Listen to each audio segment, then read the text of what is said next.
everyone, welcome back to a new video. Today I'm going to be making a 3D paper diorama. I've had this idea for so long to make a light box that has pieces coming outside of the front frame, creating a 3D scene. More like a diorama than a light box, and I was so excited for this, so I started working on my idea immediately. And this is also going to be my entry for the next Boileye Hobby Time Craft Challenge. I know the entry date is very far away, but I wanted to submit this specific project for it, and the theme is otherworldly landscapes. The idea was to have a scene of a pond or lake similar to this one that I made a long time ago, and turn the light box on its back so that the layers are facing up, and then have above the water sticking above the box, maybe creating a little island and having a big tree coming up and branching out, then adding a person sitting by the tree and then a creature inside the pond. So that was the rough idea, and I spent some time refining the details. I tried to design a monster for the water, but I wasn't completely happy with it, so I will get back to it later. I also put up a poll on YouTube and Instagram to help the ideas flow, and the polls were pretty 50-50 for creepiness and like magicalness, so I decided to try to add some creepiness into it. Once I had everything planned out, I started on the base layers. I had to think about this project a little bit differently in terms of the layers, so in order to create the depth of the pond, I thought about it like each layer is going deeper and deeper down instead of further and further back. You'll see how it all goes in a little bit, but basically for now I'm cutting layers that close in until it all connects at the bottom. It reminds me of those like topography maps where you can see the elevation of like mountains and valleys. So that's kind of how I envisioned it. Now that all of the layers are cut out, I get some 1/2-inch foam board to assemble them. I usually don't do this step so early, but it would be really helpful to build up everything from here, so I glue everything together, leaving out the very top layer. This layer will be at the surface of the water, and I didn't want to attach it yet. But what I did want to do is put it in a box and keep it all together and have it look nice. I've been using this box here for my other pieces, but it's not a very nice box and it's not like a finished one, so I thought I would put this 3D one in it and build around it so that it stays together. So that's what I did, and now I can start building up the terrain above the box. I continued the little island by making 3 more layers, but I didn't like how you could see the gap between the layers above the box, because then you could see any supports that I would have holding it up, so I created an edge around it all using layers of foam board in order to hide it. It also ends up looking kind of rocky and natural, so I thought that was a nice touch. But I'll be honest, it was not very fun to do. Cutting this thick of foam board in curved shapes wasn't very easy, and the foam cracked, it broke, and crumbled in very unexpected ways. And it didn't help that my X-Acto knife blade was pretty dull, and as you can see, it also made a huge mess. For a lot of it, I just ended up cutting a little bit into it and then ripping it away, breaking off the pieces. So it wasn't the most fun part of the project. I created the 3 main pieces for the island and 2 small ones to go on the other end of the light box to build it up a bit on that side. I placed them to see how they would look, and I was happy with it so far, so I took the 3 pieces and glued them onto each other with Elmer's glue, let it dry, and now I can start adding the details and environment. And I came up with a really clever idea to plan out all the vegetation in detail, so I just took a picture of the project that I had so far, and I'm drawing it in on my drawing tablet, and that way I can move things around and erase things without anything being permanent or messing up my project. Once I was happy with the placement of everything and what I had planned out, I get to working on the little shrine by the water. The idea was to have a sacred pond with a mythical creature living in it and people worship it, so there would be a shrine full of offerings. To make it, I had to create a 3D box. I was excited to brainstorm and try to make the 3D elements work, because it was a really nice challenge because I usually work in 2D. Luckily, I remembered how to make a box out of paper, so that was the easiest part. I wanted it to look like a wood box, so I cut little strips of paper to frame each side and cut a wood grain texture all over the surfaces. These slits at the top are helpful in adding the carved rocks and wood pieces that are on the table. And it's out of focus here, but I essentially created the little rocks and wood carvings with the bottoms folded to create a little flap. Then I slipped the little flaps into the cuts that I made on top of the table and glued them down inside the box. This made them stick up in place quite easily, and then I glue the box together and it's ready to be glued in its place. I hope I explained that all well, but if not, then you can kind of see how it's working here. And then I had to find a spot for it on my layers where it fit nicely, and I found one and I glued it in place. Moving on to the vegetation, I tested out a way to create bunches of grass and attach them in a 3D way, and it worked, so I'll walk you through how I did it. First, you take your piece of paper and you draw out blades of grass like you would be drawing, and you make sure to leave a little section on the bottom that you can fold up. Then you cut this out and you can roll the grass into like a little clump. Then you glue it and fold the tops of the grass down and out to like make it look natural and make it look like it's actually, grass. Then you poke a hole where you want it to go and you just stick it in there. And it's that easy, and I ended up making a bunch of these because most of the vegetation in this project will be grass. I made some big ones, I made some small ones to add some variety. I stuck them all over the lightbox, but mostly in locations where they would hide some of the ugly foam board, and I was really loving how it was looking. Once that was all done, it's time to start on the main part of the diorama, the huge 3D tree. This is where I had to start really using my brain and getting creative. I've never made anything like this before, but I used that same idea as the shrine box.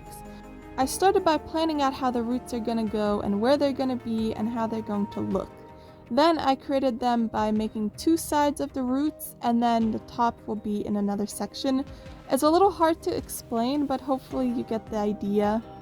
Then I scored lightly onto the sides of the paper, and you can fold it to kind of create more planes on the sides of the wood. So it doesn't look like just a 4-sided root. It can be like a 6-sided root, a 5-sided root, that kind of thing. So here's how the roots are looking, and you can kind of see what I was talking about with the 5-6 sides. And the ones I created 2 big ones, I move on to the trunk of the tree. I just created long, thick strips and segments and glued them together and wrapped them around to create the trunk. I cut lines to create texture, but otherwise it's nothing too exciting.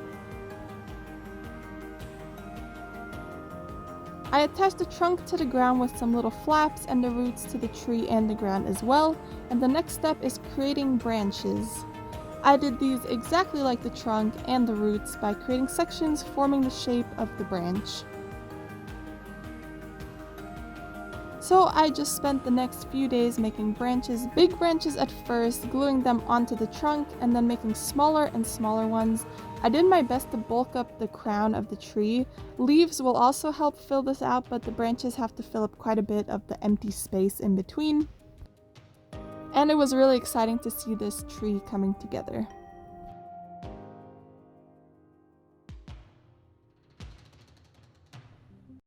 Here is how everything is looking so far, and I was so happy with it. So now let's move on to the leaves. I created a bunch of leaves, individual leaves, rough looking leaves, like kind of with serrated looking edges, and then clumps of leaves with like multiple leaves coming off of them like little clumps. And again, I spent days cutting and gluing them all over the treetop. And it was really exciting to see this tree coming together.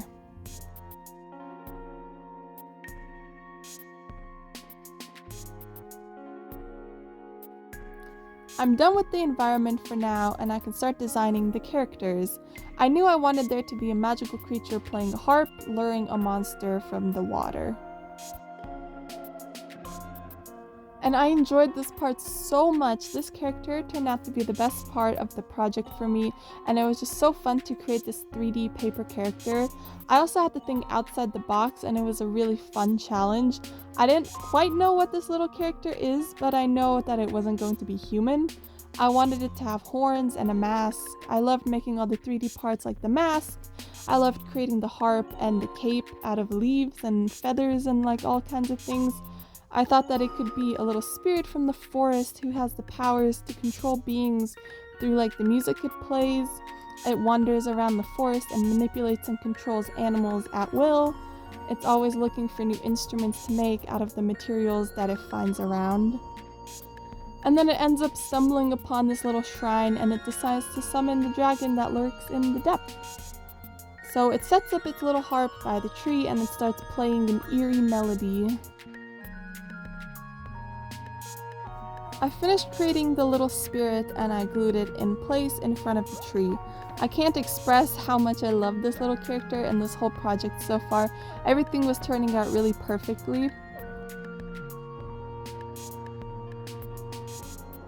The second character I have to make is the creature in the pond. I wanted it to be a dragon creature, so I created a thin beak-like snout. I created the body the same way as the tree, 2 sides and then the top and the belly in separate pieces. I cut eyes out and covered them with tracing paper. Then I moved downwards, creating the twisting snake-like body. I worked in sections to make it easier on myself because this was quite difficult and time-consuming, and I didn't really enjoy it that much either, but it was worth it. So my idea was that this dragon is an ancient monster living in the rivers and ponds of the forest for centuries. He is the guardian of the water, and people from nearby villages like to come and put out offerings for him. One day, as he's resting at the bottom of the pond, a haunting sound floats down to him. It's a harp being played from above the water, and as he starts being drawn up to the surface and he comes face to face with the little spirit. And I don't know exactly how the rest of the story would go, but I think it's a cool idea. I didn't really have the brain power to come up with a full-fledged story, so leave your ideas down below if you have any. But anyways, I finished up the dragon's body and I really struggled with this little tail because it was thin and I had to kind of just squish it together and glue it together. But yeah, that's it for this little dragon. For details, I cut little spikes out of paper that ended up looking almost like hair, but I quite like that. I glued them all around the dragon, mostly on its upper body and around the face. I used my fingers and a knife to kind of bend them in the ways that I wanted them to flow, and then I was happy with it. Then I had the thought that the dragon would probably be too dark because the LEDs wouldn't reach it, so I thought that I could thread some fairy lights into the body of the dragon and I could light it up from the inside and it could look really cool. And because I tend to struggle with things being too dark and not showing up, so I thought this could help eliminate that problem. So I created a little hole in the belly of the dragon to thread some fairy lights through. It was hard to do because I didn't plan for this at all, so I struggled quite a bit and ended up being able to stuff only this much in because I didn't want to risk butchering the dragon or ripping it or forcing it in and just looking ugly, so I just stuck with this. And I was okay with that, so I put it to the side and started on the details underwater. I wanted there to be something to depict the water's surface, so I cut up a Ziploc bag to create the surface of the water. I glued it in place under that top layer that I didn't glue down earlier, and I started making some fish. I drew some very basic fish and I just cut them out. I created more roots as well, like they would be coming from the trees and the plants down into the water. But I kept everything here 2D because you're going to look at it from above, so it kind of doesn't have to be 3D, and it was just easier. Anyways, I made a bunch of these things and started placing them all around. I also put the dragon in place where I wanted it to go, and I kind of placed everything around it. I poked a hole in the plastic for its head to poke up above the water, and I went back and I made some long grasses to try to cover that fairy light coming out of the dragon's butt. It didn't really work, but, you know, it was okay. And I went and I bought this new LED strip for this project, so I opened it up and it had some really cool light settings. But to place it, I had to thread it up through the holes in the layers and secured it up inside the tree trunk so it would light up the tree itself.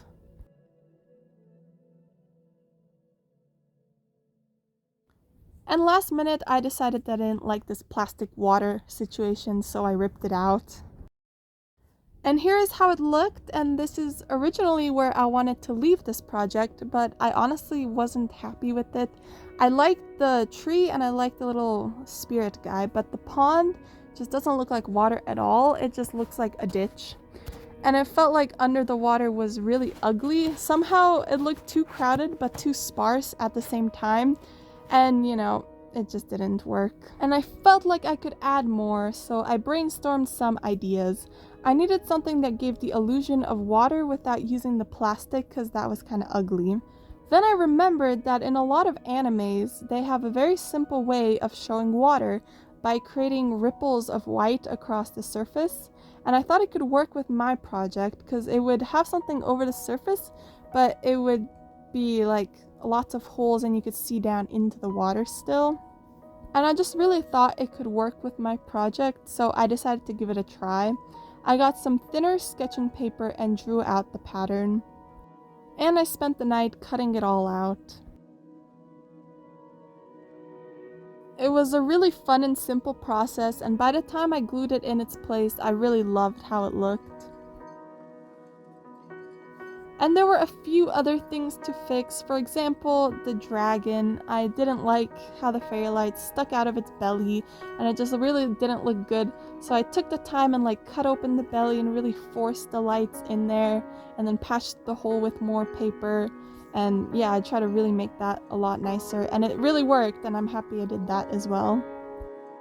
And then I had saved these little leftover pieces from cutting out a bunch of tiny holes from a different project, and I thought that these could be really perfect to add texture and to break up the blandness of the layers. And they're just little circles, so I smeared some glue around in places and sprinkled them all over on the layers underwater. And it kind of looks like rocks and shells or just some texture, and it looked really, really good. After that, I decided to make a few different kind of bushes to also break up the grass that I made. And I just kind of made them the same way I made the branches of the tree. I made them a little bigger than the grass, and they kind of went into the corners of the light box. And they were really simple to create, and when I glued them in, they really helped bring some variety back into this project.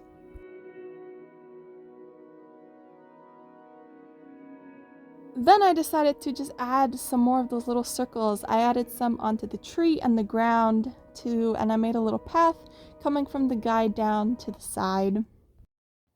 And with that, this project is actually done. And I am so glad that I made those changes, and it really looks amazing. I tested some different colors of the LEDs, but I decided on this really pretty purpley blue, which contrasts the yellow of the dragon really nicely, because I cannot change the fairy lights color, but I can change the LEDs.